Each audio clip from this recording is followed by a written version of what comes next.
Chosen one, pause for a moment. Heaven has held its breath to reach you right now. You feel it, don't you? That trembling deep inside. That sudden stillness that silences every other sound. It's not coincidence. It's divine interception. Heaven has pressed pause on everything around you so you can hear this. The clock of eternity has begun to count down. And these final 10 seconds could decide your forever. You have walked through storms that others could never endure.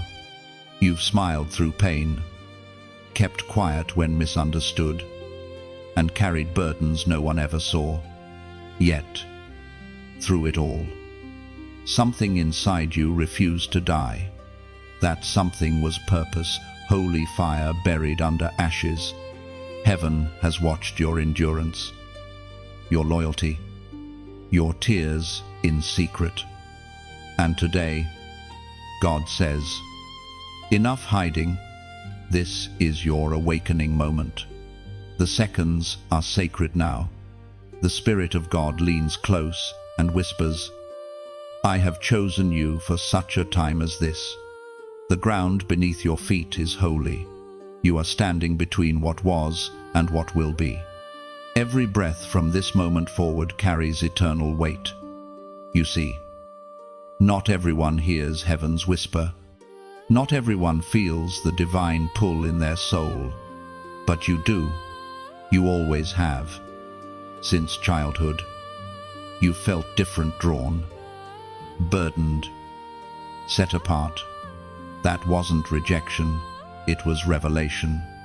You were never meant to blend in because your light was never meant to be hidden. You are a torchbearer in a dark generation. A living testimony that God still calls and still anoints. The enemy has tried to silence you through heartbreak, betrayal, loss, and fear. He tried to convince you that you were forgotten. But the very fact that you're reading this, breathing, standing, means you survived what was sent to destroy you. And if you survived, that means you are still on divine assignment. Listen closely. Chosen one, heaven has begun a countdown over your destiny, not to frighten you, but to awaken you.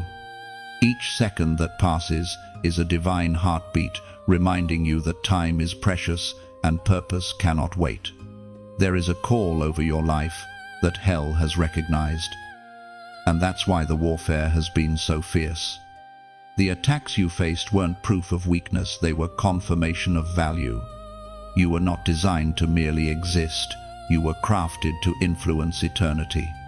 The Creator placed within you words that carry weight, compassion that heals, and resilience that shakes the kingdom of darkness. Even now, heaven is drawing near to remind you of what you've forgotten. You are not abandoned. You are appointed. Every battle you've faced has been a classroom for your spirit.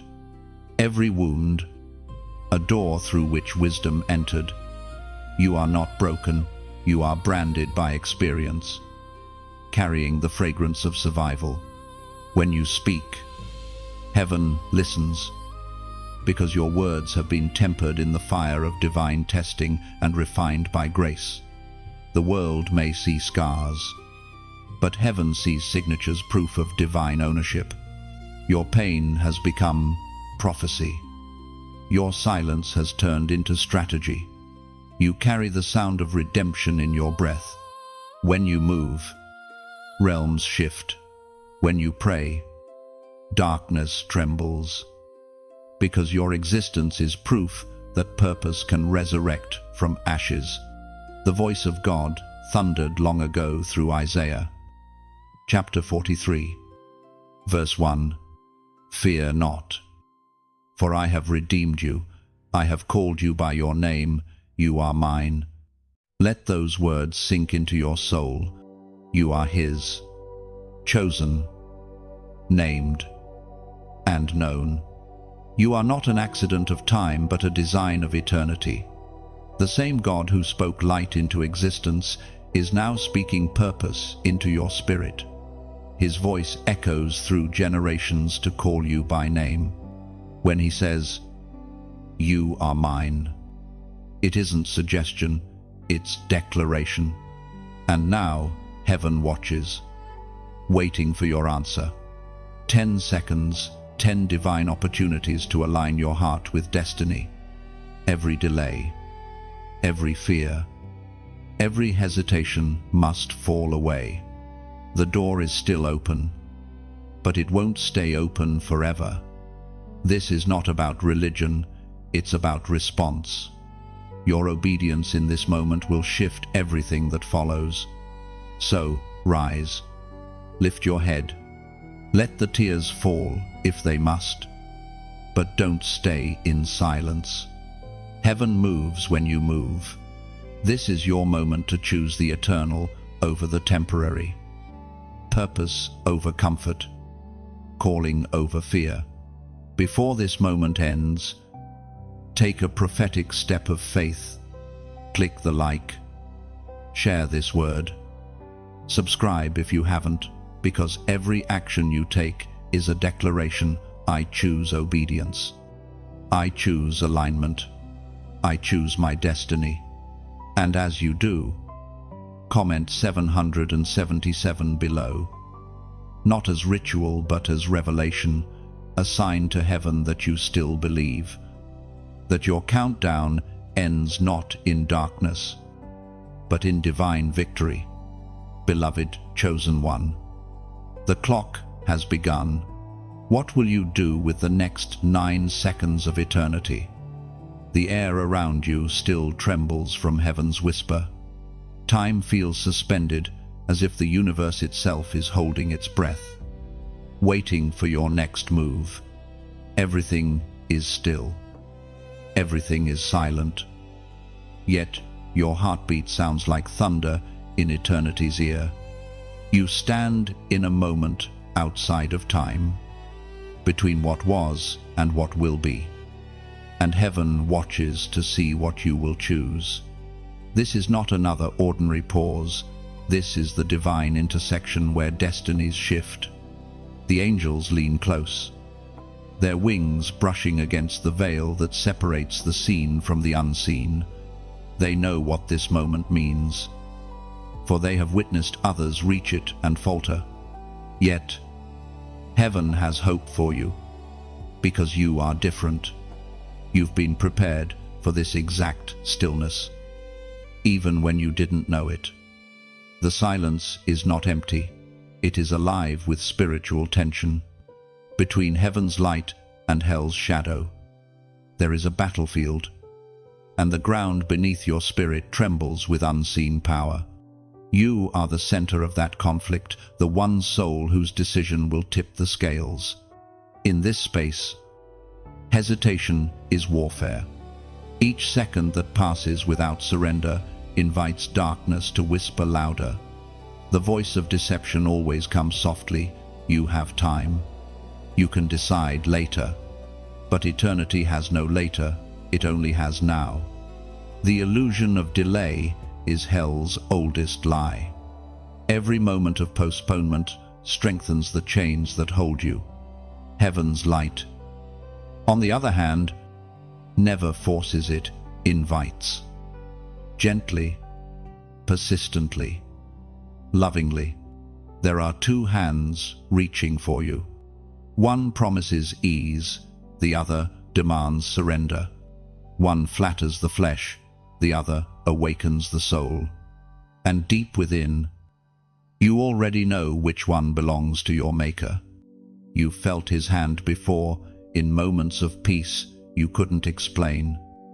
In times when you should have fallen apart, but somehow didn't. Those were not coincidences, they were confirmations. The Spirit speaks softly now, almost a whisper inside the silence. You cannot remain in the middle. You were not created for half-light. You were born of fire, born to burn bright in the face of darkness. This stillness, this divine pause, is not punishment, it's mercy. Heaven is giving you one more chance to fully step into what you were called to become. Your mind begins to wander, to the times you nearly surrendered completely, to the nights when conviction burned so strongly you almost said yes. But fear held you back. Yet even then, grace lingered. God never withdrew his invitation, he simply waited. But now, the wait is ending. The moment of decision has arrived again, stronger, clearer, more sacred than before. The Spirit spoke through the prophet Elijah. In the first book of Kings, chapter 18, verse 21, "How long will you waver between two opinions? If the Lord is God, follow him. If Baal, follow him." The words strike your heart like lightning. They are not just ancient text, they are divine confrontation. You can feel the weight of them in your bones. Heaven is not asking for perfection, only for decision. You cannot serve two masters. You cannot belong to light and still linger in the shadows. The pause between heaven and hell is ending, and your heart must choose its allegiance. What holds you back? Fear of change, the comfort of the familiar. Every great destiny begins with the pain of departure.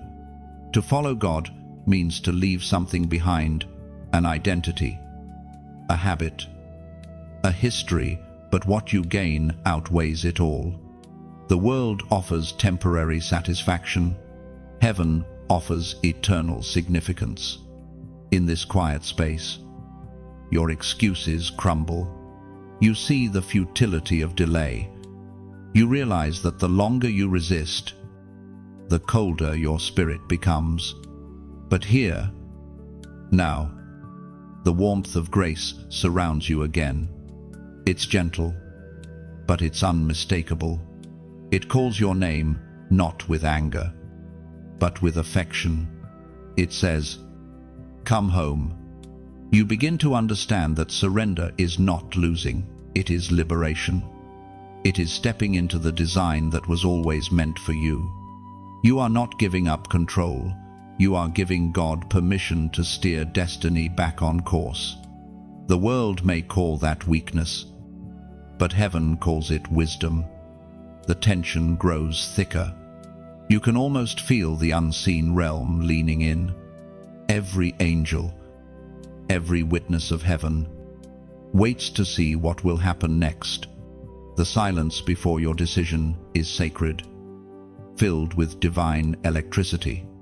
What you decide in this moment won't just affect your day, it will echo through eternity. And then, clarity breaks through the fog.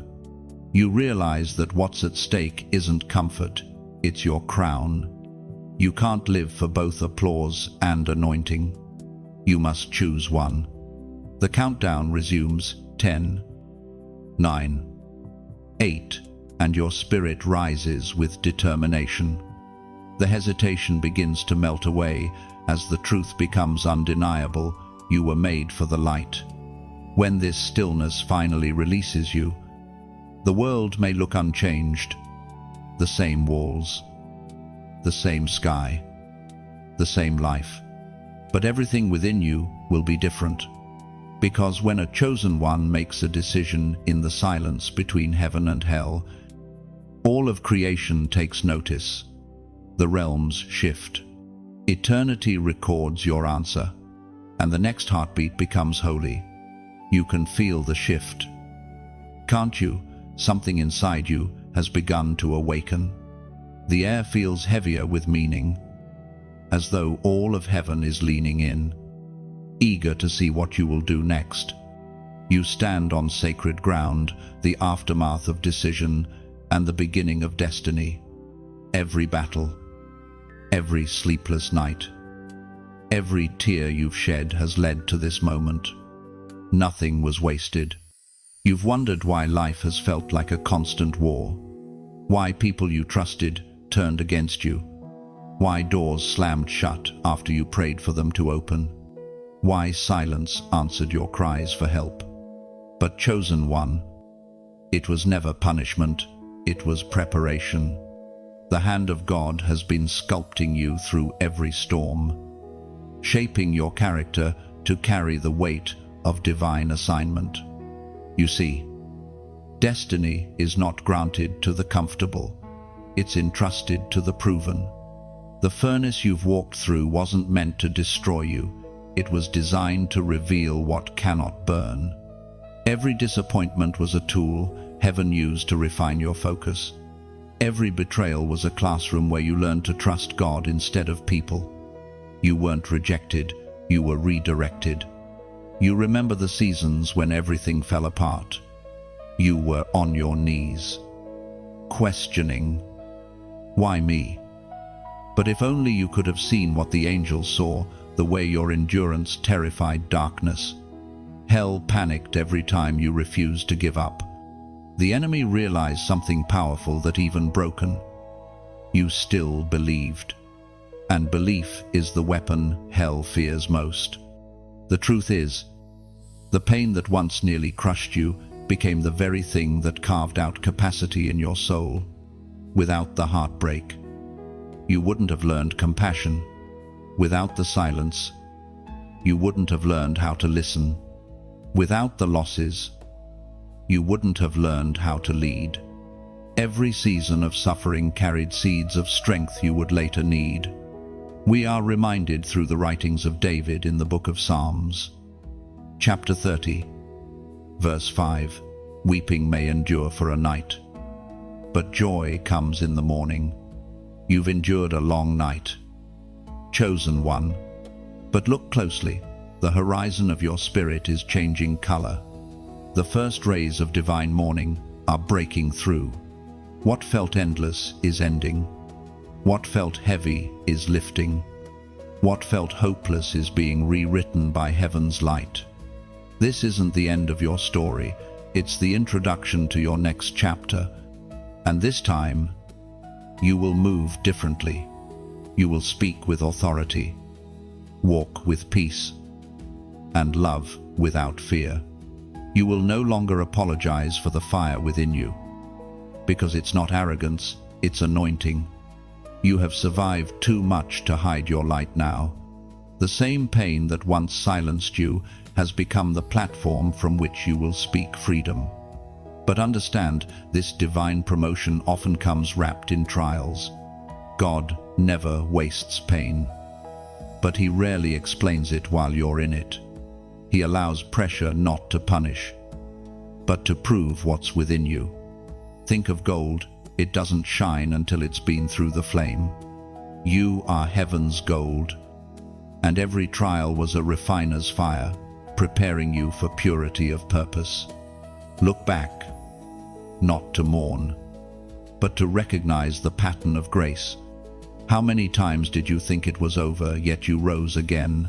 How many nights did despair whisper, "This is the end," only for mercy to speak louder at dawn?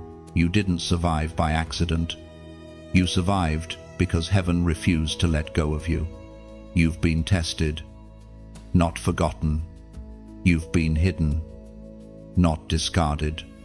The waiting has been warfare, but it's also been training. You've been learning how to hear God in the dark, so that when the light returns, you'll walk by faith, not sight. That's why your steps are steadier now, even if the path still looks uncertain, because your roots have gone deep into trust. Now comes the shift. This is the hour when what was promised begins to manifest. But you must remain aware distractions will come. Voices will rise. Doubts will whisper. The same enemy that tried to break you will now try to distract you. Do not look back. You are not who you were when the battle began. You are stronger, wiser, more anointed. In this moment, let your heart speak. Write your response not for the world, but for heaven to see.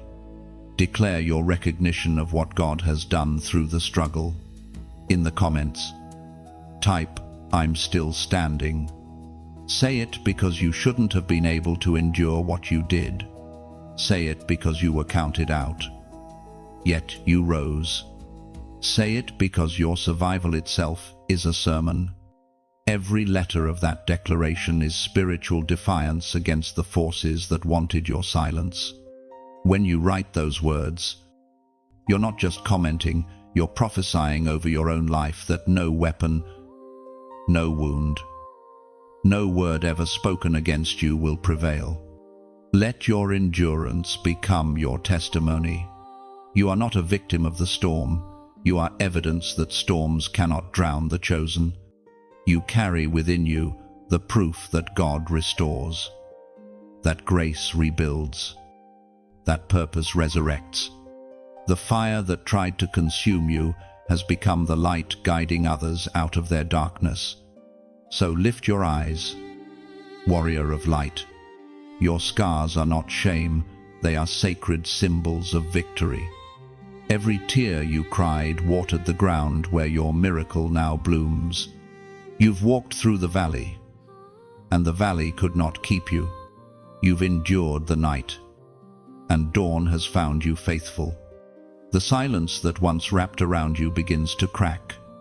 From that silence, whispers rise, voices not of flesh, but of spirit.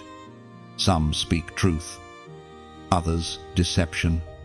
The battlefield now shifts from the visible world to the invisible realm of thought.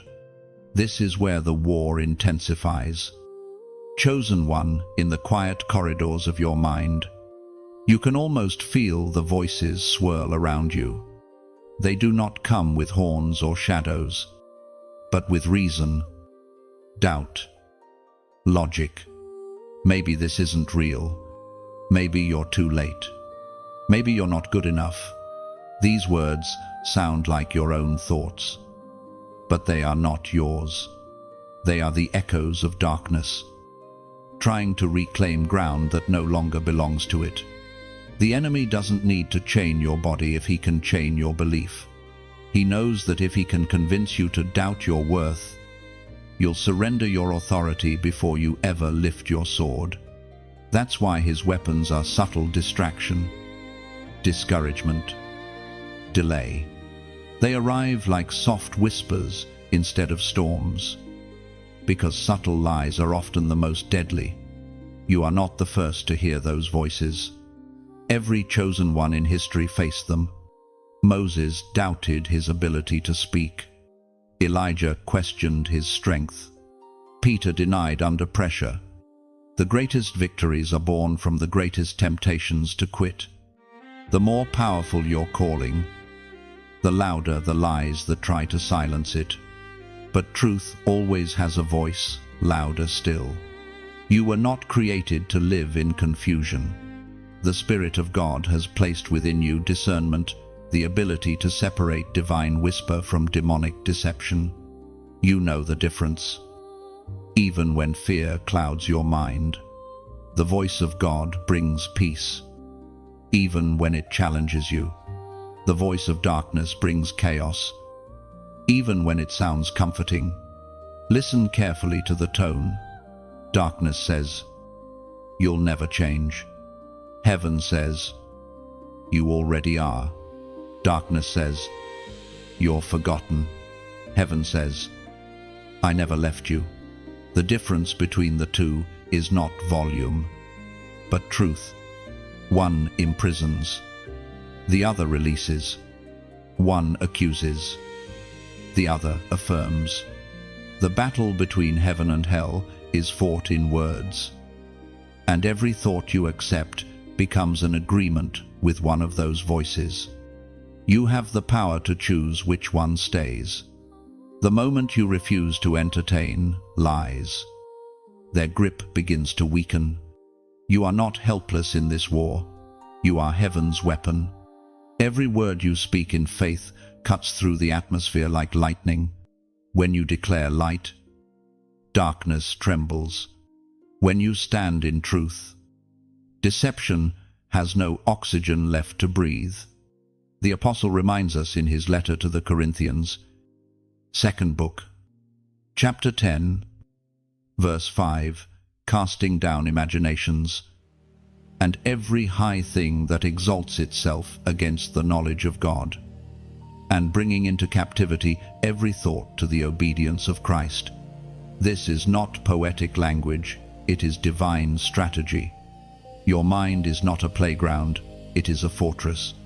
You are called to guard its gates.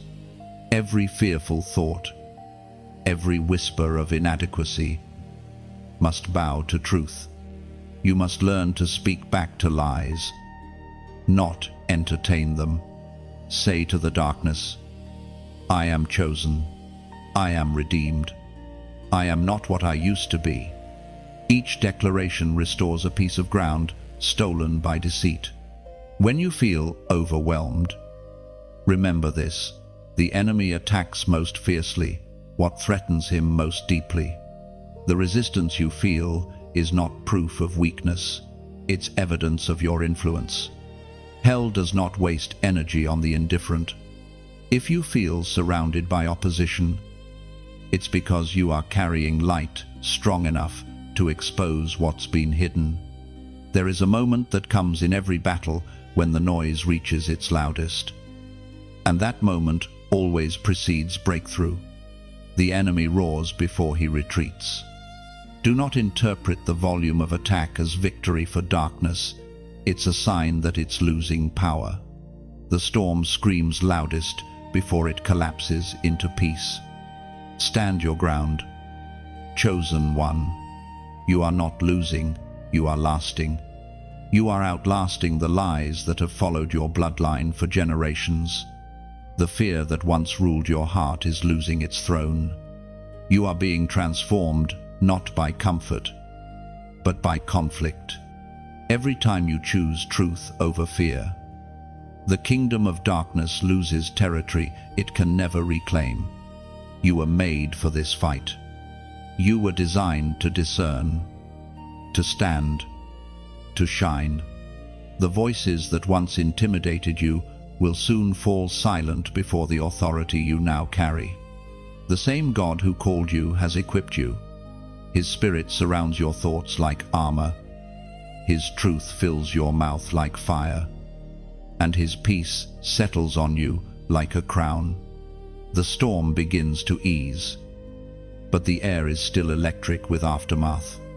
You stand, breathing deeply, realizing that the very winds meant to break you have instead revealed your strength. The battlefield is quiet now. The voices that once shouted have grown faint, like echoes fading down a long corridor. And in that silence, you remember who you are. The weight of your calling returns not as a burden, but as a crown. It rests upon your spirit, glowing softly, reminding you that you are not who you were before the battle. You have crossed through fire and come out refined. Your scars no longer speak of pain, they speak of purpose. The world will never understand what you carry, because what you carry is not of this world.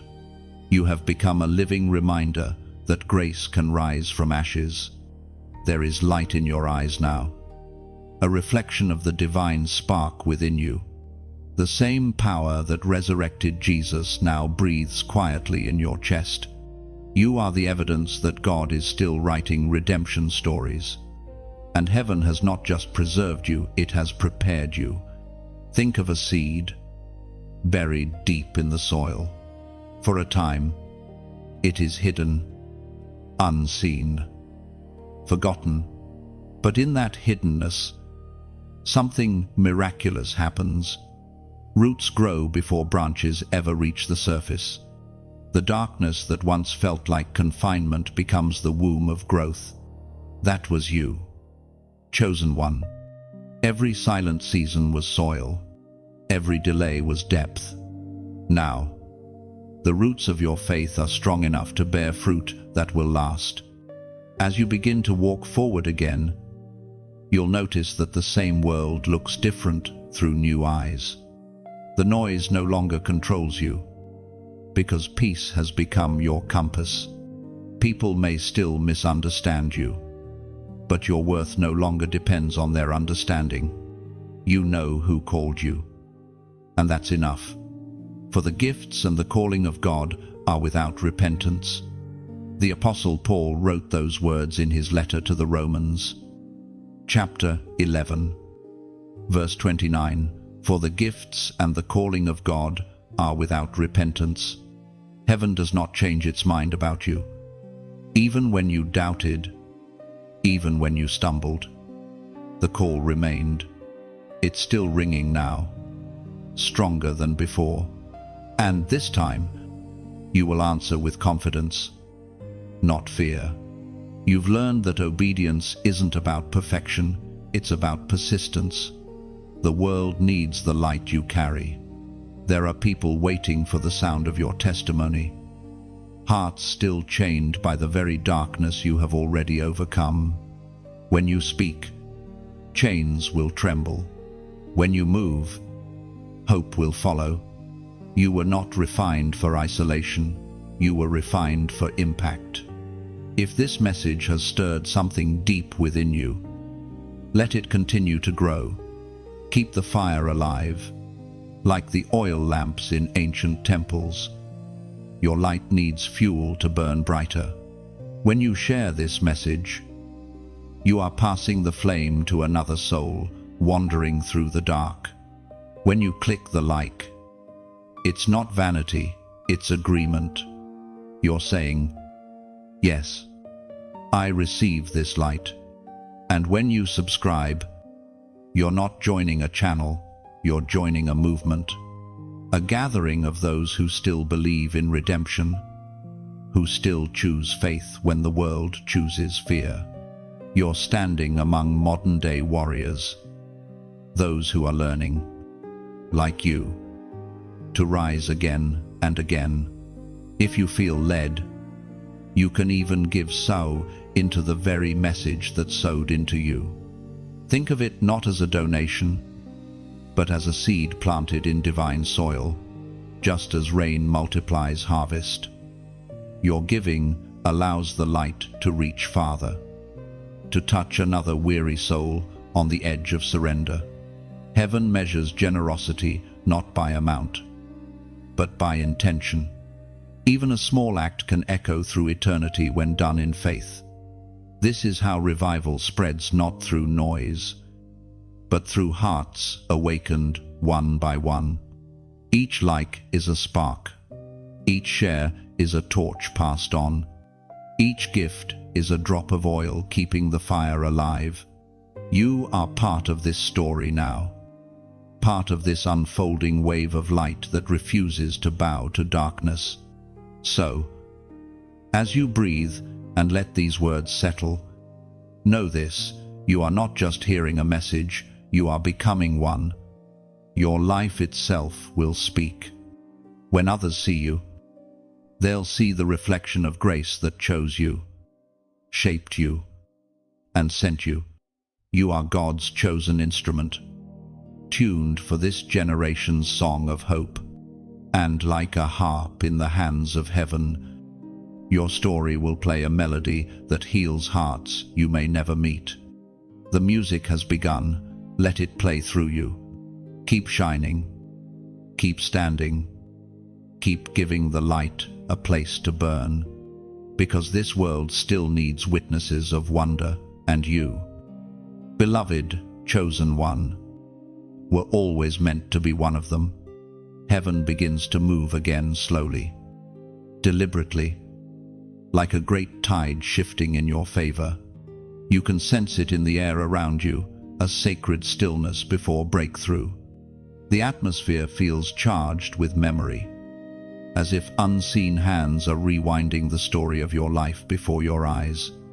Every moment you thought forgotten now glimmers with divine fingerprints. Every tear you cried in the shadows was not wasted, it was witnessed. Your journey has not been ordinary. There were times when you wanted to give up, times when you wondered if heaven had fallen silent. But now, In this sacred pause, you begin to understand what was really happening. God wasn't ignoring you, He was archiving your faith. Every prayer, every whisper, every sigh of exhaustion was recorded in the halls of eternity. You were never unseen, you were being prepared for revelation. The Spirit opens a window of memory. You see flashes of your past, the kindness you gave when no one noticed, the forgiveness you offered when no one asked, the prayers you whispered when you had no strength left. Heaven remembers all of it. The King does not forget those who act in love when no one is watching. You feel His presence stronger now, almost tangible. It's as if He is beside you, showing you moments from your own life through His eyes. Times when you thought you were alone. He was standing just beyond sight. When you wept, He was gathering your tears like jewels. When you doubted, He whispered hope into your heart. You realize that you've never walked a single step without His shadow beside you. It's overwhelming, the love that does not keep score, the mercy that refuses to withdraw, the patience that waits even through rebellion. The world may have labeled you, misunderstood you, or overlooked you, but heaven never did. In this stillness, the truth unfolds. You are not forgotten. You are remembered by name in the courts of glory. Heaven speaks clearly through the words in Deuteronomy. Chapter 31, verse 8. The Lord Himself goes before you and will be with you. He will never leave you nor forsake you. Do not be afraid. Do not be discouraged. Those words fall over you like healing rain. You feel strength returning to places that had grown weary. You remember that faith is not built in applause, it's forged in obscurity. God was there in the moments you least expected Him. He was walking ahead, preparing doors you haven't even seen yet. And now, those doors are beginning to open. This is not the time to question why it took so long. The waiting was not punishment, it was protection. If God had given you what you prayed for too early, it would have crushed you. But now, you are ready. Your heart has been refined, your vision sharpened, your spirit matured. You are no longer the same person who once begged for quick answers. You've become someone who understands the value of divine timing. Heaven has seen your perseverance. The angels remember the nights they were sent to guard your mind when the weight of life pressed too heavily. They remember when you wanted to quit. Yet somehow, you stood again. Those moments have built a spiritual testimony that now speaks louder than your words. You are proof that persistence in faith becomes prophecy in action. And now, heaven asks you to respond, to mark this realization, not with emotion, but with declaration. Write it below as a prophetic act. Comment 888, the number of new beginnings, symbolizing resurrection, abundance, and the eternal rhythm of grace. When you type those 3 8s, you are not just pressing keys, you are opening doors. You are declaring that your season of waiting has turned into a season of walking. You are aligning with heaven's rhythm, saying, I am ready for what comes next. It's more than a number. It's a statement of identity. 8 is the symbol of renewal. And by declaring it, you affirm that nothing in your life is wasted. Everything is being renewed. Heaven is moving again. The script of your life is still being written. And God is the author who never leaves a story unfinished. You are standing at the threshold of the next chapter, one that will make sense of every tear, every test, every time you almost gave up. What was once painful will soon be powerful. What once broke you will soon bless others. You are not standing in regret, you are standing in revelation. The memories replaying before you are not reminders of failure, they are testimonies of endurance. Heaven is saying, I saw you when no one else did. I marked your faithfulness. Now I will honor it. So breathe deeply. Feel the wind of grace surround you. The same God who went before Moses, who walked with Daniel in the lion's den, who stood beside Esther in the throne room, is walking with you now. He has never left you, not for a moment, not for a heartbeat, not for a breath. Let that truth sink in. You have not been forgotten, you have been chosen. And what heaven remembers, heaven rewards. You can feel the gentleness of grace lingering around you. But beneath that calm, something deeper begins to stir, a trembling in your spirit, a holy awareness that the atmosphere is shifting once more. The silence that once comforted now feels heavier, almost warning in tone.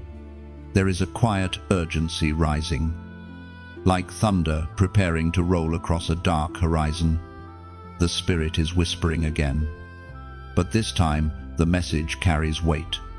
It is written in Hebrews, chapter 3, verse 15, Today, if you hear his voice, do not harden your hearts as you did in the rebellion.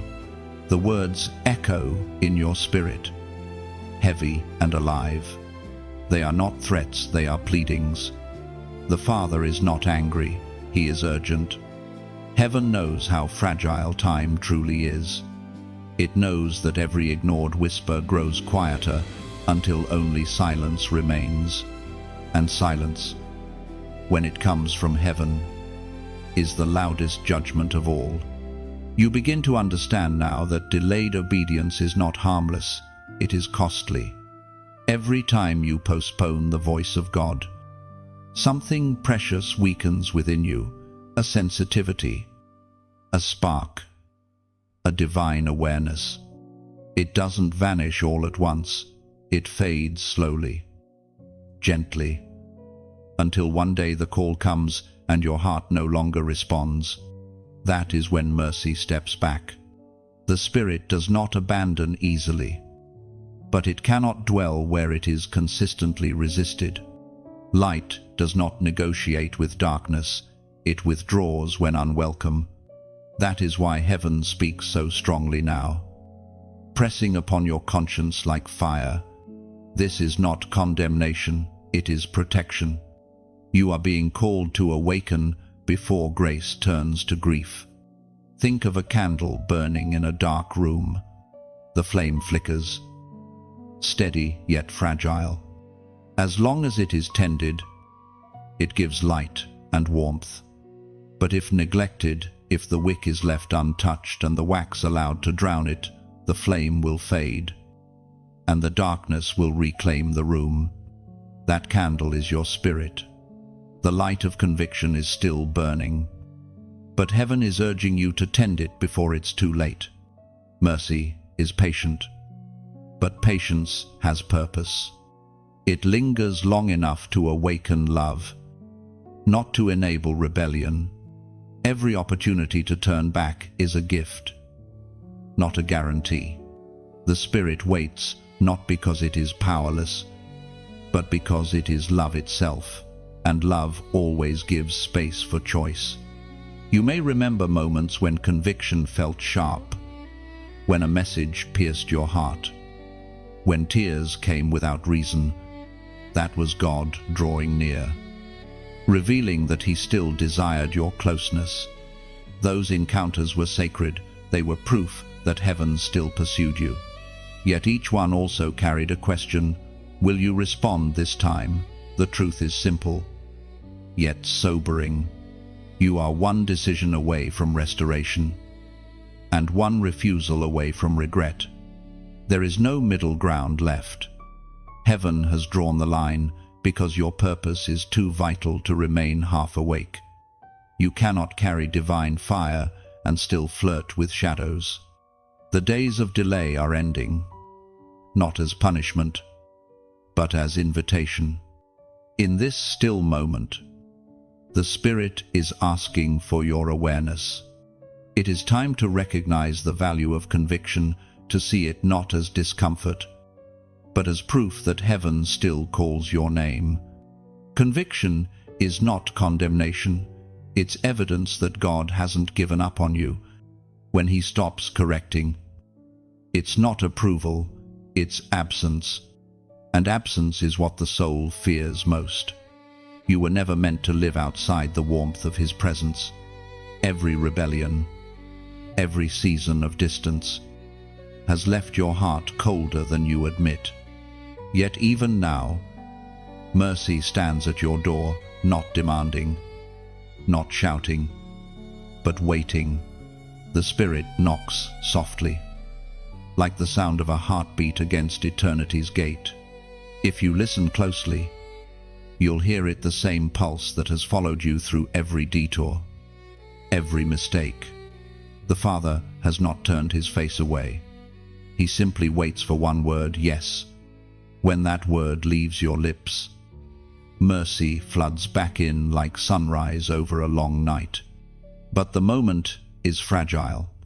It is holy ground that cannot be taken for granted. If you delay, the heart grows calloused, and what once felt like fire becomes faint warmth.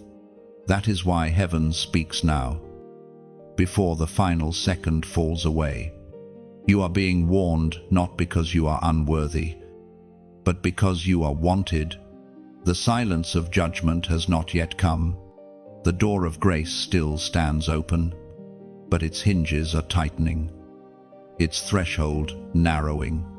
This is your moment to choose tenderness over indifference, conviction over comfort, truth over time.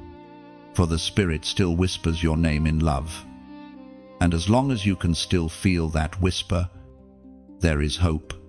Mercy has not yet stepped back, but it is near the edge, watching, waiting, longing for your heart to turn. The atmosphere grows heavier now, not with fear, but with solemn truth. You can feel the edge of something closing, a holy finality beginning to form in the unseen. Heaven's mercy still lingers, but its steps are slow, deliberate, as though preparing to withdraw if the heart remains unmoved. The air feels sacred, fragile, as though the world itself holds its breath for what comes next. There is a spiritual law that few understand: divine opportunities have expiration dates. The door of grace is not an open window forever. It swings wide for a season, then begins to narrow as time fulfills its purpose. What once was easily accessible starts to require surrender, humility, sacrifice. The same voice that once whispered gently begins to fade into silence. Not because God changes, but because hearts do. You can sense that door now. It is before you, not a physical gate, but a spiritual one. It glows faintly, radiating both beauty and urgency. It has stood open for years, waiting, calling, shining. How many times have you approached it, only to turn back when fear whispered louder than faith?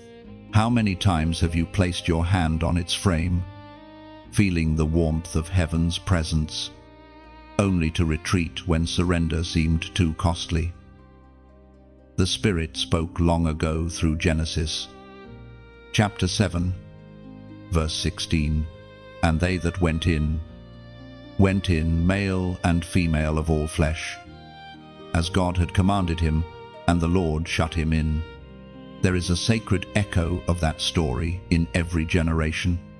The door always stands open longer than we deserve, but not forever. The reign of consequence always comes.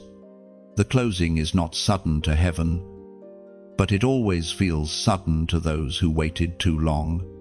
The sound of that door sealing is the sound of finality, the silence after mercy steps aside.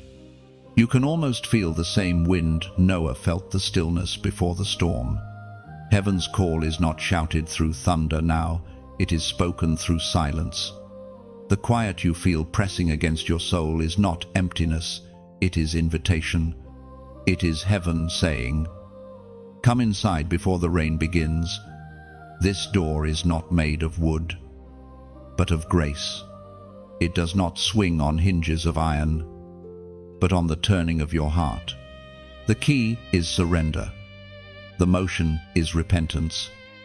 The path is humility. And every delay makes the door smaller, until only the desperate can fit through. The proud will find it too narrow, the complacent too inconvenient. But to the surrendered, it is wide enough for salvation. You were not born to live outside that door. You were created to dwell within it, to rest in the safety of divine purpose, to walk in peace that no storm can touch. Yet, the enemy of your soul wants you distracted until the last second passes. He doesn't need to make you evil, he only needs to make you busy. Delay is his most effective deception. He whispers, "There's still time." But the truth is, time is a luxury heaven only grants for response, not resistance. Every tick of the clock is mercy in motion, a chance to turn before the door narrows completely. The closer it draws, the more sacred your decisions become. The eternal weighs on every choice. There is a reason your spirit feels restless right now. It's because you are standing too close to eternity to remain casual. The same God who sealed the ark is offering you entry not through fear, but through love. He longs to shut you in, to protect you from the coming storm of confusion that sweeps across generations. Outside the door, the world will continue as if nothing has changed. People will laugh, chase, argue, scroll, and sleep. But inside that door, inside obedience, peace reigns. You are safe, seen, and sealed. The world may drown in distraction, but you will float on purpose. The same flood that destroys the unprepared will lift the faithful higher. There is no drama in God's warning, only mercy. He gives time because he values your soul more than your schedule. Every sunrise you've seen was another invitation. Every whisper of conviction was a gentle tug toward the ark of his presence. You've been hearing the rain for a while now, haven't you? Not in the clouds above, but in your spirit, the faint, rhythmic tapping that says, "It's almost time." The door is still open, the light still spills through its frame, but heaven's hand is on it now, steady, waiting. This is your hour to step through before it closes, to choose the stillness of safety over the chaos of delay. Because when the door finally shuts, it will not be locked by wrath, it will be sealed by love fulfilled. The air grows charged again, vibrating with unseen power. You stand between two forces now, heaven pulling, hell pressing. The invisible war that began long before your birth has drawn its battle lines around your heart. Every decision you make, every word you speak, ripples across eternity. This isn't imagination, it's revelation. You are the center of a divine collision. Heaven is not silent in this hour. It surrounds you with whispers of peace, visions of purpose, reminders of love.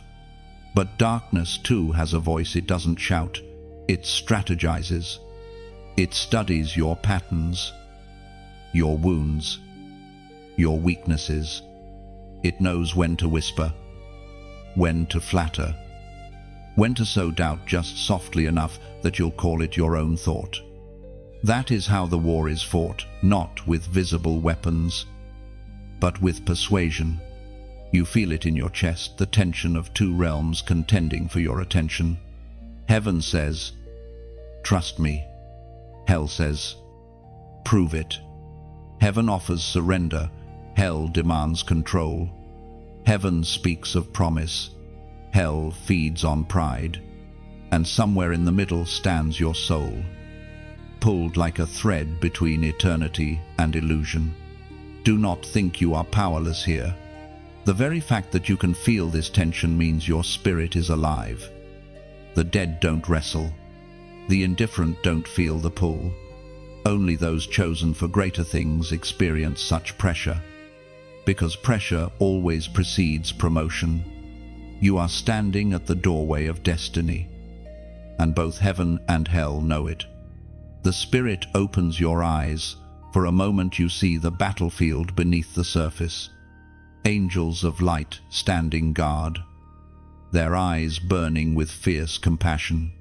Shadows lurking at the edge, whispering old lies dressed in new logic. You realize that spiritual warfare is not about fear, it's about focus. The side you feed with attention is the side that wins ground. As was spoken in the sacred texts of 2 Corinthians, chapter 10, verse 4, "For the weapons of our warfare are not carnal, but are mighty through God for pulling down strongholds." This war is older than time, but it reaches into your now. The attacks you face are not random, they are reactions. Darkness is responding to your light. Every new level of obedience draws new opposition, not because you are weak, but because you are advancing. The closer you move toward breakthrough, the louder hell becomes. You've probably noticed it, those strange disruptions that come just as peace begins to settle. The sudden doubts, the unexpected arguments, the old habits resurfacing. They're not coincidences, they're counterattacks. The enemy doesn't mind when you're comfortable, but he panics when you become consistent, because consistency builds momentum, and momentum builds impact. So, what do you do when the pressure mounts? You stand. You lift your eyes and remember that your power does not come from within you, it flows through you. You are the vessel, not the source, and the source never runs dry. The same Spirit that raised Christ from the dead now fills your lungs with courage. Every breath you take in faith is a defiance of hell's agenda. In moments like these, your words become your weapons. The tongue that once complained becomes a sword of declaration. Every thank you in pain, every "I still believe" in confusion, every whispered prayer in exhaustion, it all wounds the enemy. Faith is violent in the spirit realm. Every act of trust is an explosion of light that blinds darkness. There will be moments when you'll feel surrounded, when it seems like the weight is too much. But remember, what looks like resistance is often reinforcement. Heaven allows the pressure not to crush you, but to strengthen the muscles of your faith. You are not under attack because you're weak, you're under attack because you've become effective. This is the moment to respond, to plant your declaration in the soil of heaven's hearing. Not a long speech, not an elaborate plea, just a simple statement of alignment. Write in the comments, "I stand firm." Type it not as a phrase, but as a prophetic act. When you declare, "I stand firm," you are claiming your position in the light. You're saying to heaven, "I will not retreat." You're telling darkness that you have seen too much, grown too strong, and believed too deeply to turn back now. Those 3 words are more than a comment, they're a covenant. They resound in the unseen realm as a battle cry. When you type them, angels take their places beside you, strengthening your stance. The ground beneath you steadies, your heart grows resolute. Fear begins to crumble because it cannot coexist with faith declared. After you speak it, pause, feel the shift. The pressure doesn't vanish, but it transforms. It's no longer crushing, it's confirming. The weight you feel is evidence that heaven is working through you. You are not just surviving the war, you are shaping its outcome. Every step forward becomes a testimony. Every breath of faith becomes a banner raised in the unseen. The tension between heaven and hell will always exist while you walk this earth, but it will never defeat you. You were born for this battlefield. The same light that called the stars into being burns within your spirit. When you speak, creation listens. When you pray, dimensions move.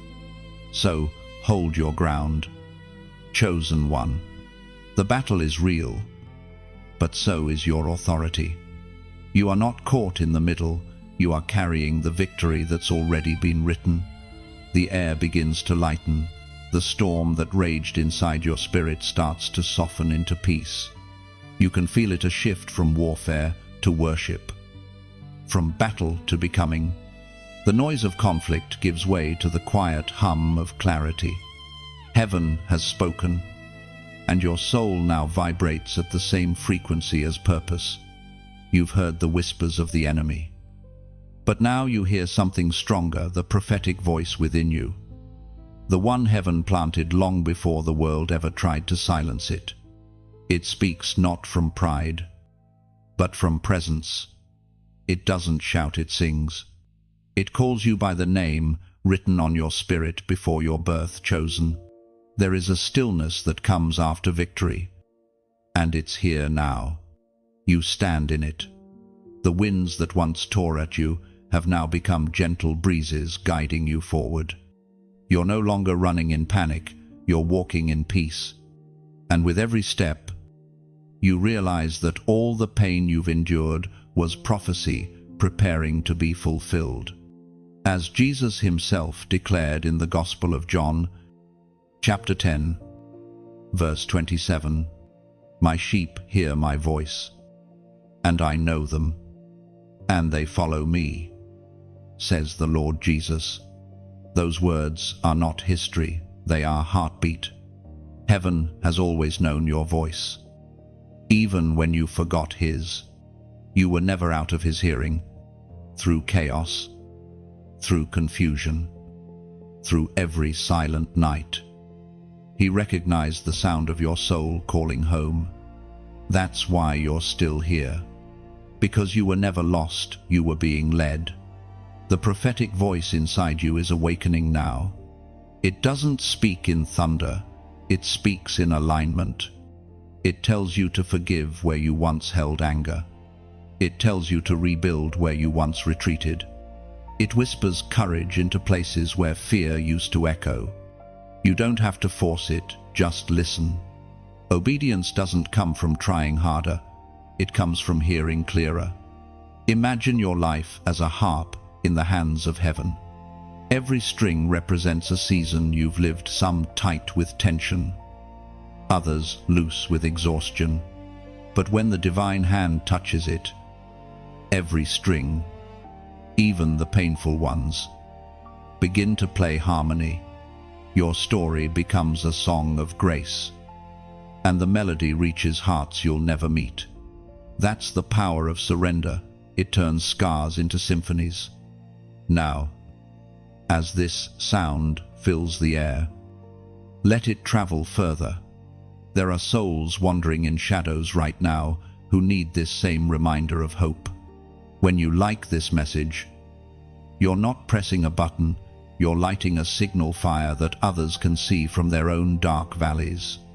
You're saying, hope still lives here. When you share it, you're not promoting content, you're extending a hand across the digital wilderness. saying, "Come home. There's still time." You never know whose life might be changed by a word that reached them when everything else was silent. And when you subscribe, think of it as anchoring your spirit to a steady rhythm of reminders. Each message becomes a seed, each seed, a spark, each spark, a step closer to becoming everything heaven dreamed for you. This isn't about numbers, it's about nurturing. It's about tending the flame inside your soul and keeping it alive when the world tries to smother it. If your heart feels moved, you can even give not out of obligation, but as an act of agreement. Every act of giving is like casting your bread upon the waters. What you release in faith always returns, multiplied in ways you could never predict. You're not paying for light, you're partnering with it, helping it reach others who might be one message away from surrender. Consider how the ocean works. One drop seems small, insignificant, but together, countless drops form waves powerful enough to move continents. Your support, your like, your share, your generosity is part of that tide, and heaven is the current that carries it further than any human effort could. This is how the prophetic flows quietly, consistently, through hearts aligned in purpose. The world shouts through noise, but heaven moves through whispers, and every whisper is amplified when faithful hearts move together. You are not merely an audience, you are part of the movement, part of the unfolding story of light. So, as this message reaches you, let gratitude rise. Not just gratitude for words spoken, but for the presence that speaks through them. Let the peace you feel become a river, flowing outward. Let your life itself become a sermon, one that doesn't need volume to have impact, only authenticity. You are walking proof that God still calls, still restores, still redeems. The same voice that spoke the stars into being still speaks inside you now, saying, "Follow me," not toward religion, but toward relationship, not toward striving, but toward stillness. You are hearing heaven's frequency again, and it sounds like home. So walk in it. Chosen one, carry it forward. Let the prophetic voice in you become a lighthouse for others who have lost their way. And remember, every act of faith, every click, every word, every seed builds something eternal. Because in the end, this is more than a message, it's a movement of light. And you are part of its flame. The winds around you change again, not violent this time, but purifying. It is as though heaven itself has exhaled, and the air you breathe feels lighter, sharper, alive.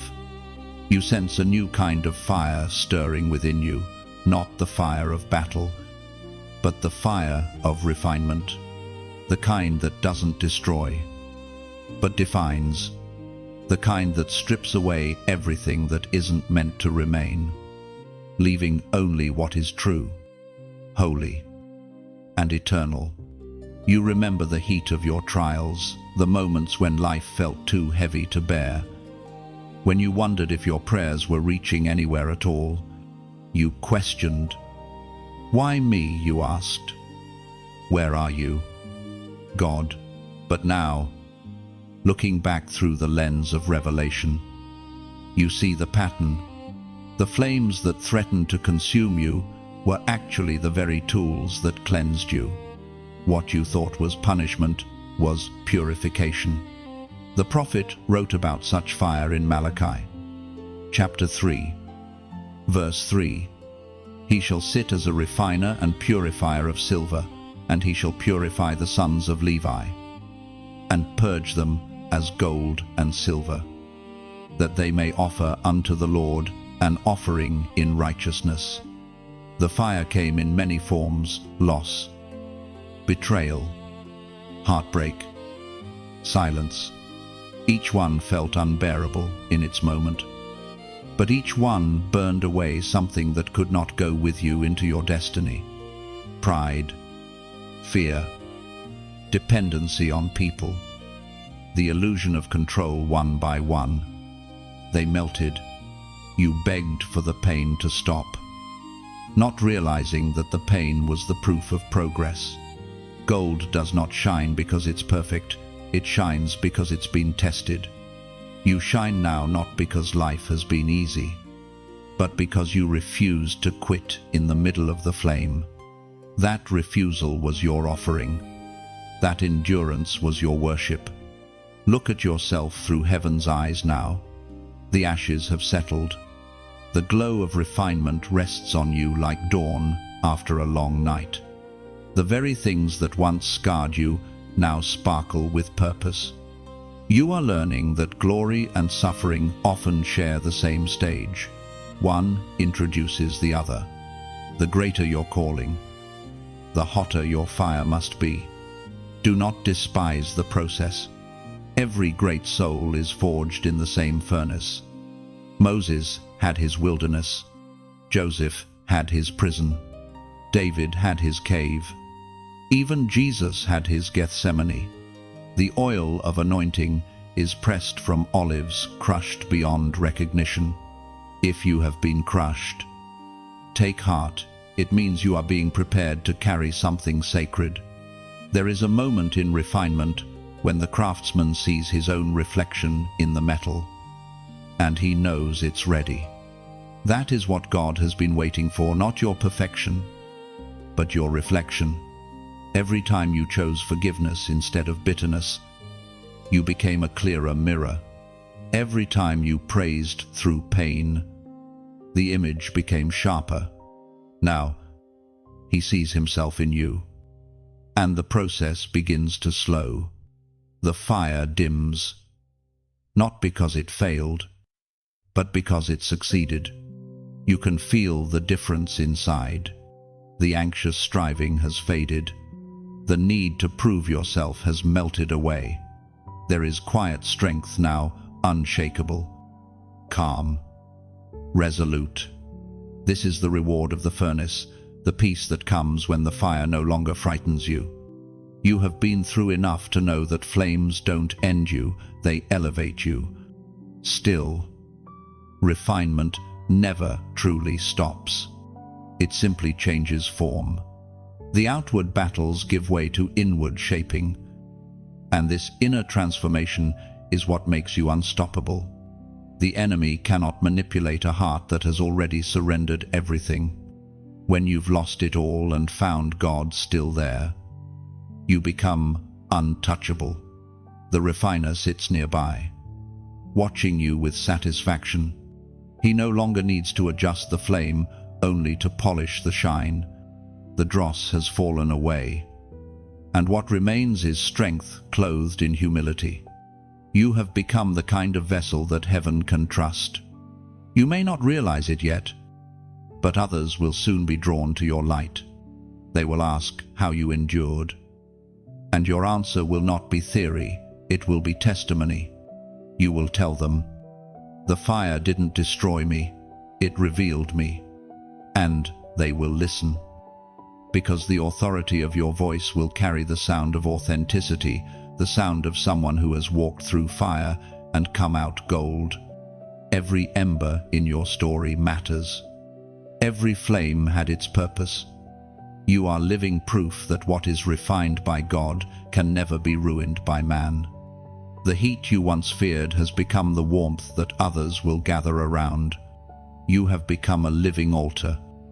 Your life itself an offering that burns not with pain, but with praise. The refiner smiles. The work continues, but now it is gentle. You have learned the rhythm of surrender. You have discovered that holiness is not about striving to be flawless. It's about resting in the one who is. The fire within you glows steady now, not consuming, but illuminating. What once burned now begins to build. The same flames that purified your heart now guide your steps. You can almost feel heaven's rhythm in your breath, the steady pulse of divine timing moving through your life. The waiting season is ending. The countdown, long paused, begins again. But this time, it doesn't bring fear, it brings faith. Each number isn't a warning anymore, it's a promise.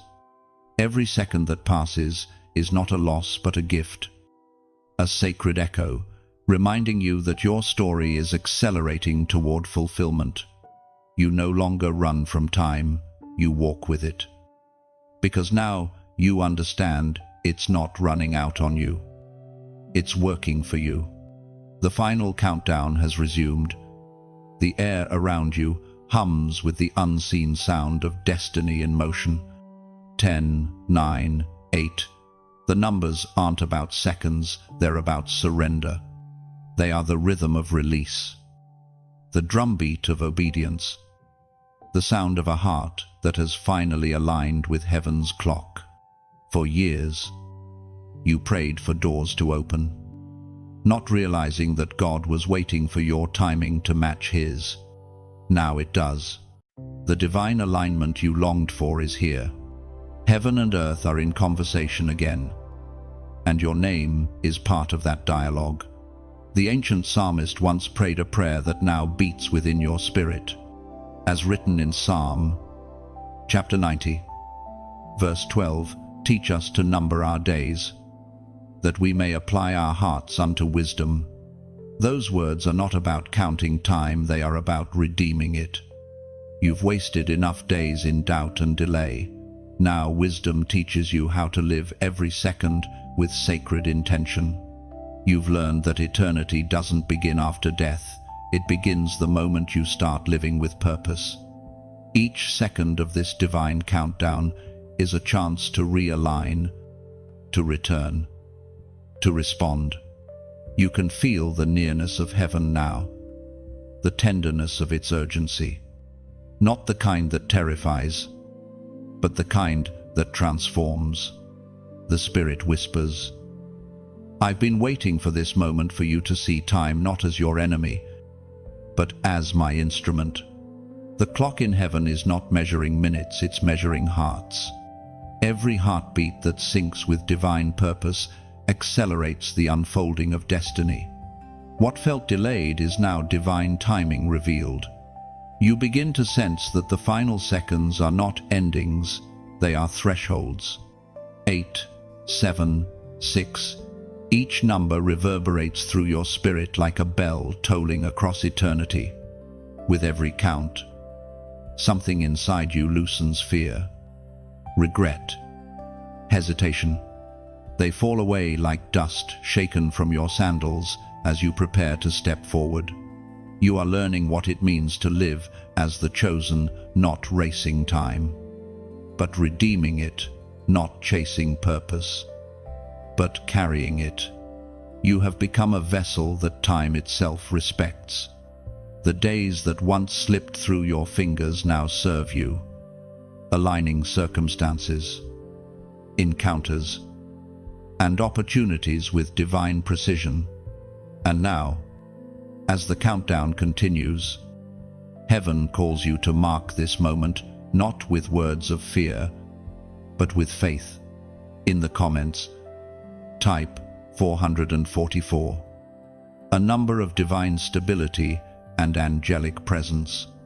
It is the number that represents establishment, the building of something that will last. When you write 444, you are declaring, "My foundation is firm." You are affirming that you will no longer be tossed by emotions or seasons, that your faith will not waver with the winds. It's your way of saying to the heavens and the earth, "I am rooted in what is eternal." This number isn't superstition, it's symbolism. Every digit echoes divine order, 4 corners of the earth, 4 winds of heaven. 4 Gospels that proclaim truth. It's heaven's pattern of stability. When you declare it, you are aligning your life with divine design, anchoring yourself in the solid rock that no storm can shake. You can almost sense the angels around you responding to your declaration. They move swiftly when faith speaks. They begin to align the unseen details of your journey, preparing doors you haven't yet imagined. The countdown continues, but now every tick of time works for you, not against you. 5, 4, 3.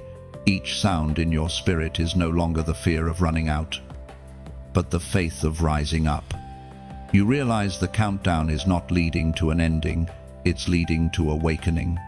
The closer you come to 0, the brighter your spirit burns. Time used to feel like your enemy, always chasing, always slipping away. But now, you see it differently. Time was never meant to be chased, it was meant to be stewarded. It was never meant to control you, it was meant to collaborate with you. Heaven's calendar is not late, it's precise. Every delay was mercy's design. Every waiting season, a womb for something divine. The final seconds approach. You can almost hear the gates of promise unlocking. Every number that once caused anxiety now feels like a drumbeat of hope. 10 seconds that once carried fear now pulse with fulfillment.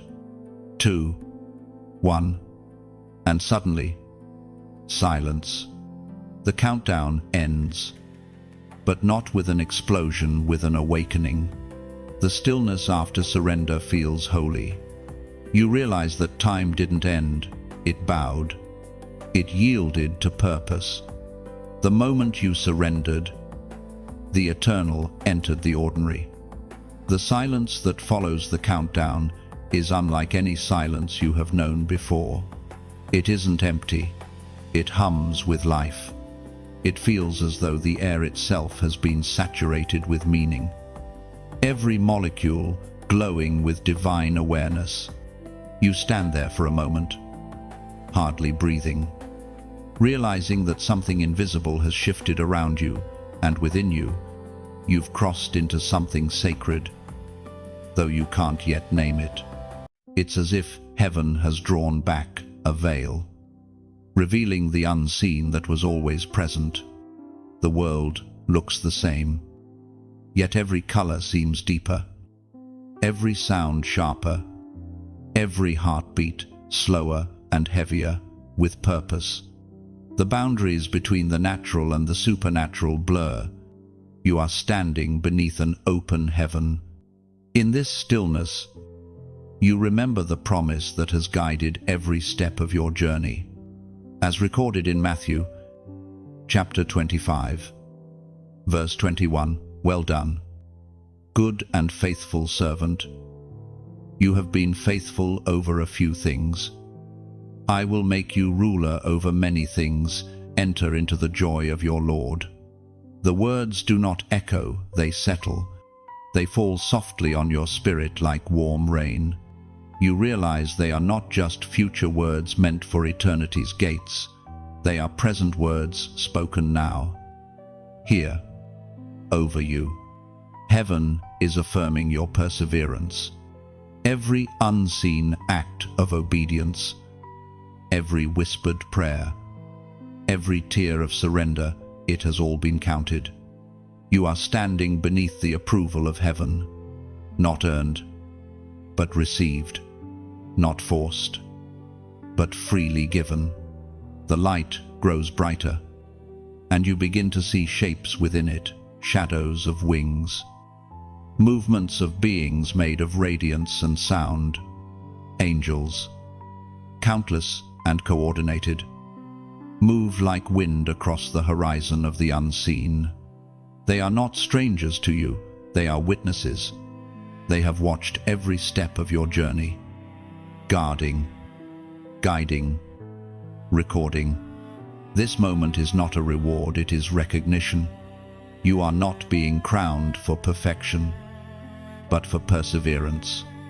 Heaven honors those who remain faithful through silence, those who keep walking when the path disappears. You are one of them. The light intensifies, not as a flash, but as a flood. It pours into you rather than over you. It fills the hollow spaces within, the ones carved by years of struggle and surrender. You feel both weightless and grounded at once, as though you finally stepped into the version of yourself that always existed in God's mind. There are no trumpets here, no crowds cheering, only presence. But presence is enough. The joy of the Lord does not roar, it radiates. It hums through your bones, moves through your breath, settles in your heart.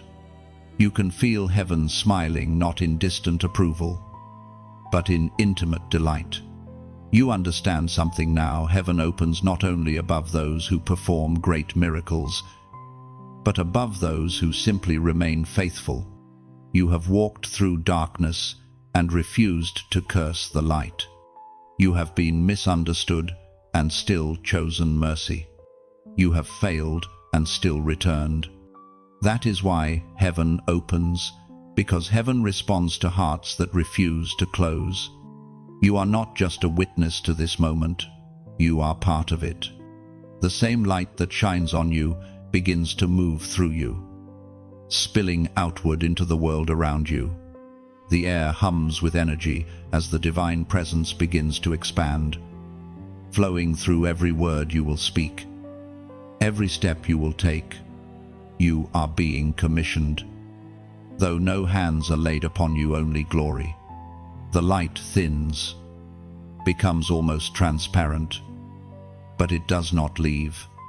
It rests over you like morning dew, unseen but tangible. It clings to you as you move, marking you as one who has seen the face of God and lived. You know that you can never return to the version of yourself that existed before this moment. The change is permanent. This is what heaven's approval feels like, not fame, not power, but peace. A peace that cannot be broken because it was forged in obedience. The kind of peace that turns even pain into praise. You realize that what others call glory, heaven calls nearness. And you, chosen one, are nearer now than you have ever been. The veil between seen and unseen slowly begins to close, but not completely. A small space remains open, enough for light to pass through, enough for you to remember. The world will continue as it always does, but you will carry this silence, this brightness. Wherever you go, you will speak with authority not learned from books but birthed in fire. You will love with compassion not taught by words but carved by wounds. Heaven opens above you still, not in spectacle, but in relationship. Not once, but continually. You are living under an open heaven now, and that changes everything. The light does not fade, it settles. It no longer rushes like fire, but rests like a crown. You can feel its weight. Not heavy, but holy.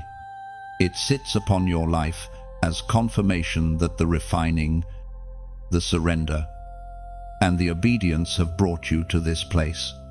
You are no longer just surviving the story, you are standing in the fulfillment of it. You realize now that all along, heaven's goal was not only to save you, but to shape you. The process was never about breaking you apart. It was about revealing who you were beneath the layers of fear and false identity.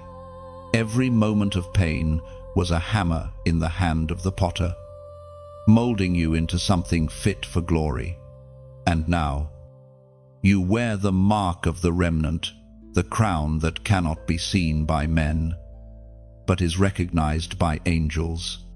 The apostle wrote of this moment in 2 Timothy, chapter 4, verse 8, "Henceforth there is laid up for me a crown of righteousness, which the Lord, the righteous judge, shall give me at that day, and not to me only, but unto all them also that love his appearing.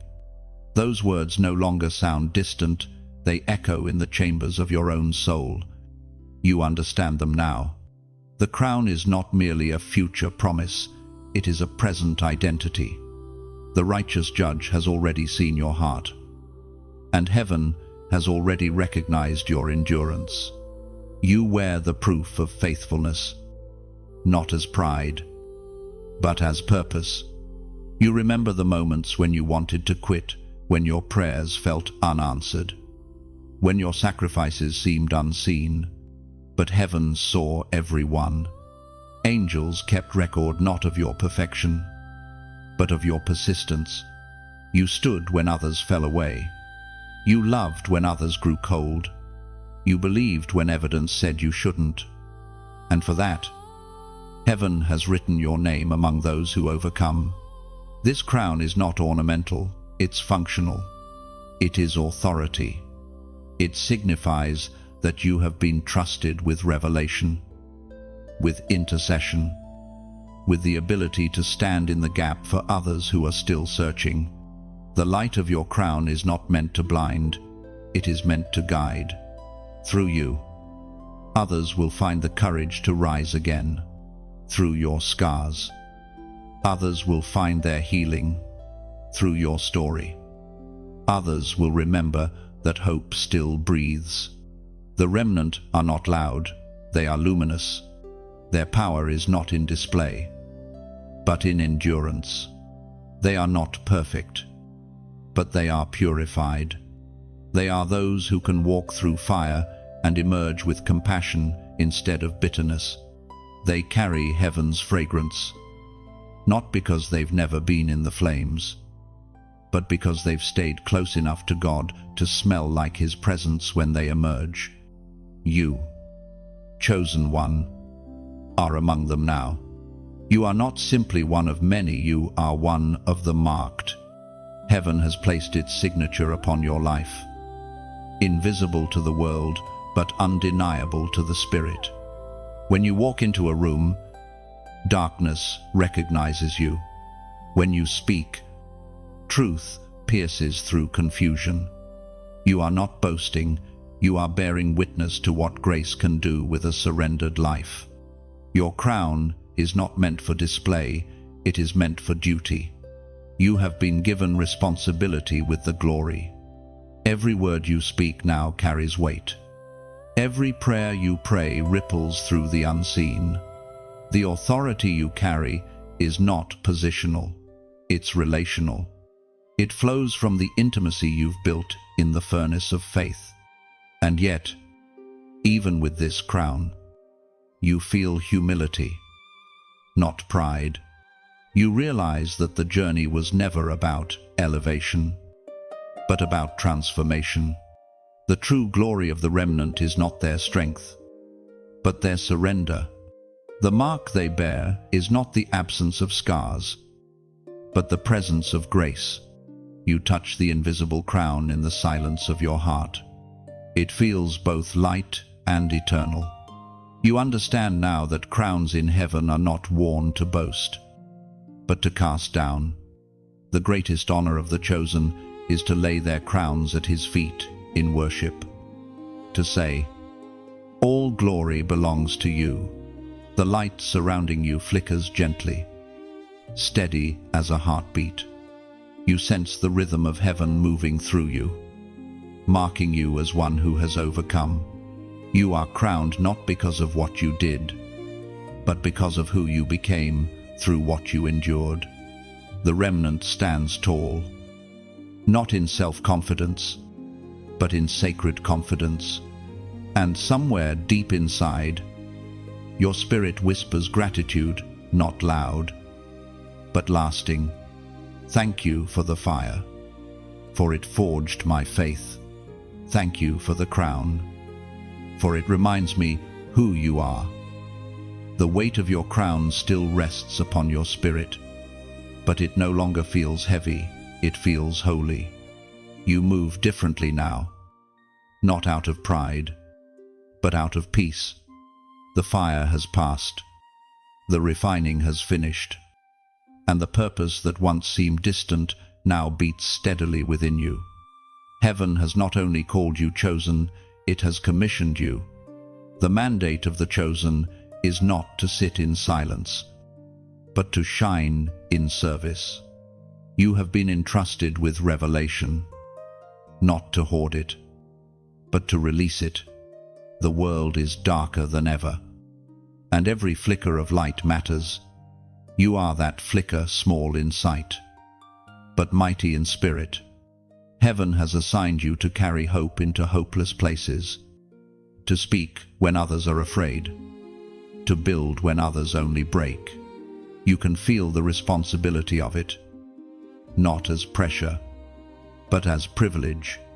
It's as if the same hand that shaped galaxies has placed something delicate and divine in your care, the message of redemption, the testimony of restoration. It isn't about titles or platforms, it's about truth, and that truth must be shared. The Great Commission still echoes through eternity, as written in Mark, chapter 16, verse 15. Go into all the world and preach the gospel to every creature, says the Lord Jesus Christ. That command was never limited to pulpits or preachers. It was meant for every heart that has been redeemed, for every voice that knows what grace feels like. To preach doesn't always mean to speak. Sometimes it means to live. Every act of kindness, every moment of mercy, every word of encouragement becomes a sermon without a stage. You are now that sermon. Your life is your message, and your message is light. But light must travel. Fire must spread. Hope must move. So let what heaven has done in you become something that flows through you. Don't let the flame stop at your heart. Let it reach another. When you like this message, you are not performing an action. You are participating in a movement. That simple click is your way of saying, I agree with the light. It's how you whisper back to heaven, let this word live beyond me. When you share it, you are sowing seeds across digital soil, seeds that might find their way into someone's midnight scroll, into someone's breaking point, into someone's final 10 seconds before surrender. You never know who might need the reminder that God hasn't given up on them. And when you subscribe, it's not about joining a page. It's about staying connected to the stream of faith that keeps your spirit fed. Think of it like standing by a river. The closer you stay to the flow, the more refreshed you remain. Every word of encouragement you receive becomes water for your roots, helping you stay grounded while you continue to grow upward.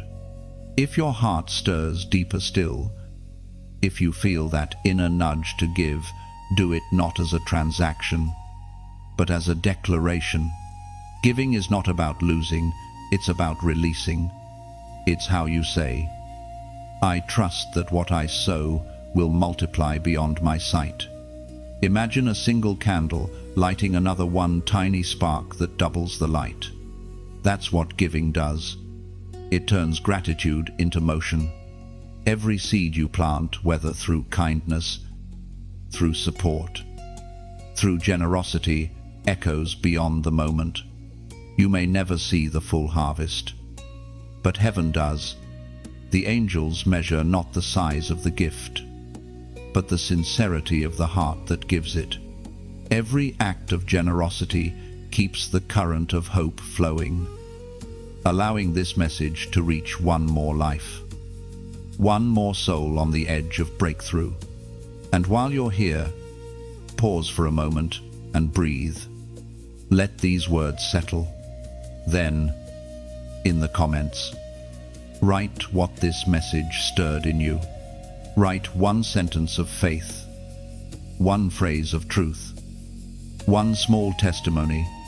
It doesn't have to be long, just real, because every comment becomes a stone in the altar, we are building together. A visible record of unseen transformation.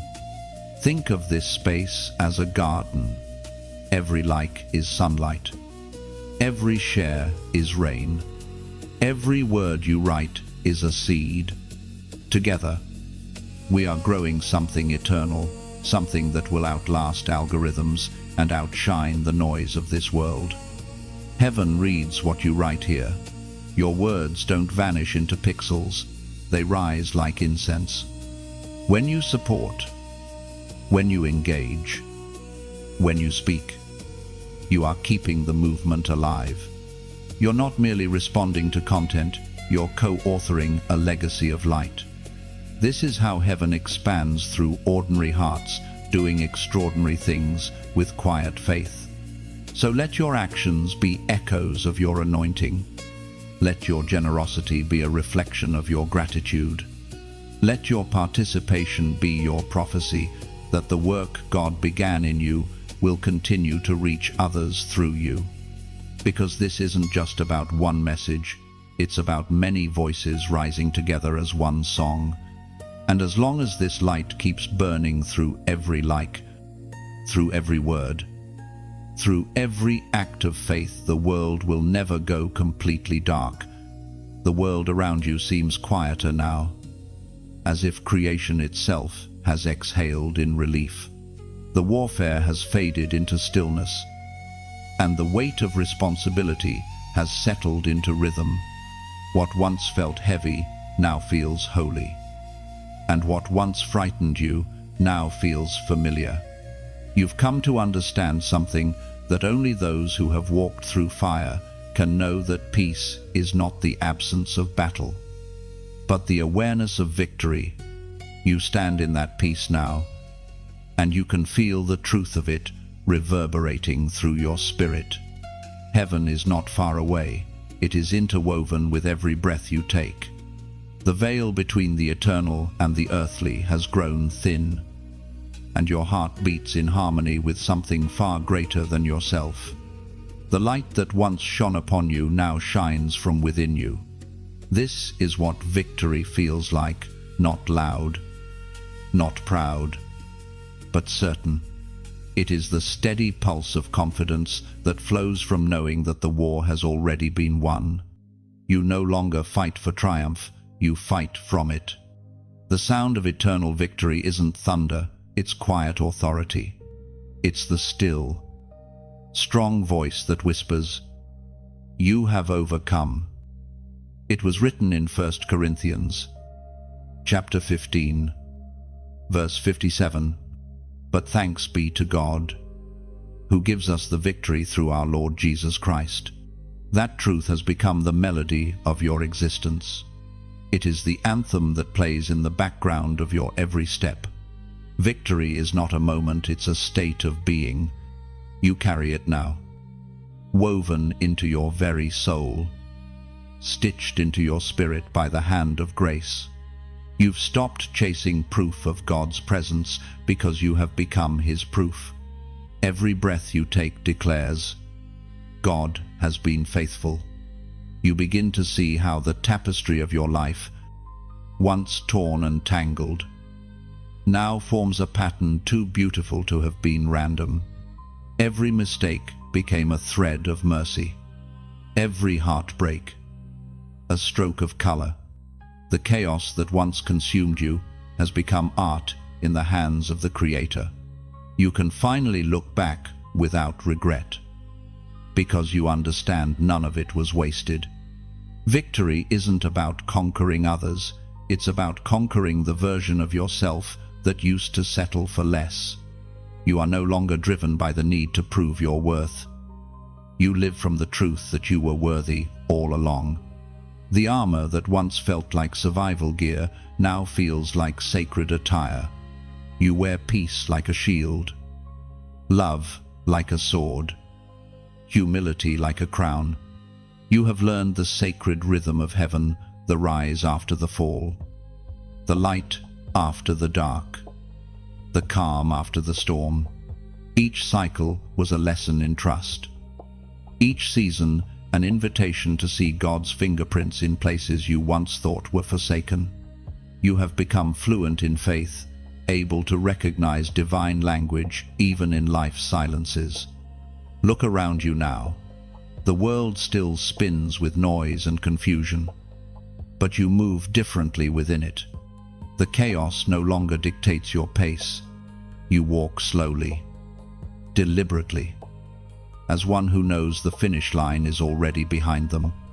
You're no longer running to be seen, you are walking to reveal. The light within you is no longer a flicker, it is a flame steady enough to guide others home. Victory has not made you loud, it has made you gentle. True power never shouts. It moves with grace, heals with presence, and restores with compassion. You understand now that strength isn't measured by how much noise you can make, but by how much peace you can keep. In the stillness, you can hear the faint sound of trumpets, heaven's celebration. Not for a warrior returning from battle, but for a child who finally understood their father's heart. You have not just won, you have become the victory. The war that once surrounded you has turned into worship. Every scar you carry hums with redemption. Every memory glows with meaning. You lift your eyes and realize that heaven's horizon is endless.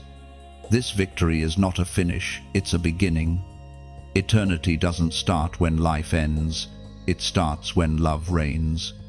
You've stepped into that eternal rhythm, where every breath is praise and every heartbeat is gratitude. You walk now, not in pursuit, but in purpose. You've discovered that victory isn't about arrival, it's about awareness. It's knowing that even in the waiting, you were never losing. It's realizing that every no from heaven was protection. Every delay was development. Every silence was strategy. You are no longer afraid of the unknown, because you know the one who holds it. The same God who led you through the desert now walks beside you in the garden. And though the battle may return in different forms, your posture will remain the same, steady, surrendered, sure. For the chosen never fight for victory, they live from it. And in their quiet confidence, the sound of heaven's triumph continues to echo across eternity. Time slows again, and you sense it, the final moment, the last breath of the divine countdown. But this time, there is no fear, no trembling. The light that once pressed upon you now surrounds you, fills you, becomes you. You are not simply standing in the presence of glory, you are part of it. You are the living proof that the story heaven began has reached its divine conclusion. The air feels weightless, almost sacred. The ground beneath your feet hums softly, like a heartbeat synchronized with eternity itself. You realize that this is not the end of anything, but the unveiling of everything. The final second has arrived, and in it, heaven opens wider than ever before. There is no noise, no chaos, no struggle, only peace, pure, consuming, overwhelming peace, the kind that silences every storm, erases every wound, and fulfills every promise. You feel it flow through you like light through glass. The same presence that once called your name in whispers now speaks within you. You are not looking for God, you are walking with Him, step for step, heart for heart. In this holy stillness, memory becomes revelation. Every unanswered question dissolves. Every pain finds its purpose. You see the pattern now. Every dark night led you here. Every disappointment carved space for glory. Every delay was divine alignment. What once felt random now reveals perfect design. You stand in the masterpiece, and you realize you were part of its creation all along. Heaven's light expands before you, folding like waves across the sky. You see faces countless, radiant, familiar, yet beyond recognition. They are the redeemed, those who answered the same call you did. Each one shines with their own brilliance, yet all their light blends into one endless, unified, eternal. You understand then that eternity is not a destination, it's a communion, a gathering of those who chose light when darkness called louder. You feel the hand of grace rest upon your shoulder, not as a command, but as completion. You hear the echo of divine affirmation resonate within your soul. The same voice that has followed you through every trial, now speaking with unmistakable tenderness, you made it home. And as those words settle into your spirit, you remember what the prophet John saw long ago. It is written in Revelation, chapter 22, verse 4, "They shall see his face, and his name shall be in their foreheads." The words become reality before your eyes. You see his face not distant or dazzling, but near, radiant with love that consumes without burning. Every image of God you once carried in your imagination fades, replaced by the truth of his presence. His eyes hold galaxies, yet they look at you as though you are the only creation he ever made. You feel his name written upon your spirit, not carved in pain, but engraved in belonging. It glows softly, a mark not of ownership, but of union. You are not separate from his glory, you are embraced by it. The barriers between you and heaven dissolve completely. What was once faith has become sight. What was once prayer has become communion. You understand now that this is what you were always being prepared for, not perfection, but oneness. Every trial was a rehearsal for this meeting. Every surrender was a step toward this embrace. You were not just chosen for a mission, you were chosen for intimacy. Light surrounds you, but it doesn't blind you. It feels alive, personal, aware. It moves like water, flowing through your being, washing away all residue of sorrow, doubt, and fear. You are whole, utterly, eternally whole. Nothing missing, nothing broken.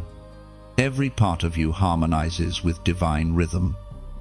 Every breath becomes worship. You realize that eternity doesn't erase your humanity, it completes it. You are more yourself here than you have ever been.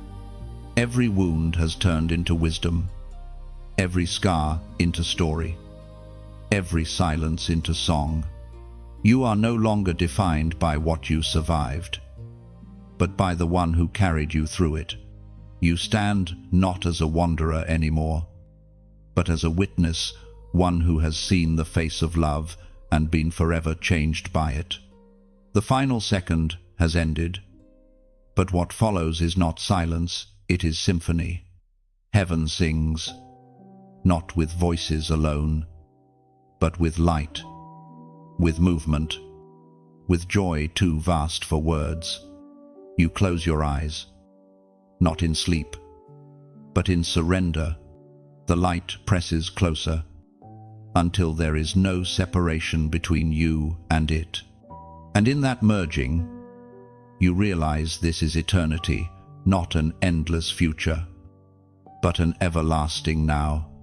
You are home, you are whole, you are his, and the light, once outside of you, now shines from within forever.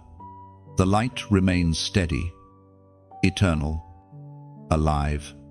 The journey has reached its last word, but your story continues to unfold. You, chosen one, have walked through the fire, stood beneath heaven's silence, and emerged as proof that grace still writes through brokenness. What you carry now is not just revelation, it's responsibility. The message doesn't end here, it moves through you. Let your life be the echo of what you've read. Every moment from this point forward is another page being written by your faith. The same light that called your name has now chosen your voice. Speak it, live it, share it. The world may be growing darker, but darkness has no defense against a soul that burns with purpose. If this journey has touched your heart, if it awakened something deep within you, let your actions carry that light further. Like this message as a silent amen, a way of saying, I receive this truth. When you share it, imagine it as passing a torch through the night. Someone somewhere is still waiting for that spark of hope. And in the comments below, write your reflection, just one line, one thought, one flame of faith. Words written in sincerity never vanish. They rise like incense before heaven. Each comment becomes part of the altar we've built together. Each one a testimony that the chosen still stand. If your spirit feels called to stay connected, subscribe not to follow a page, but to stay near the stream of messages that keep your heart alive. Every story, every teaching, every whisper from heaven will find you there, right when you need it most. Because this isn't goodbye, it's continuation. The light lives on in you. Carry it forward. Chosen one, let heaven's message travel through your hands,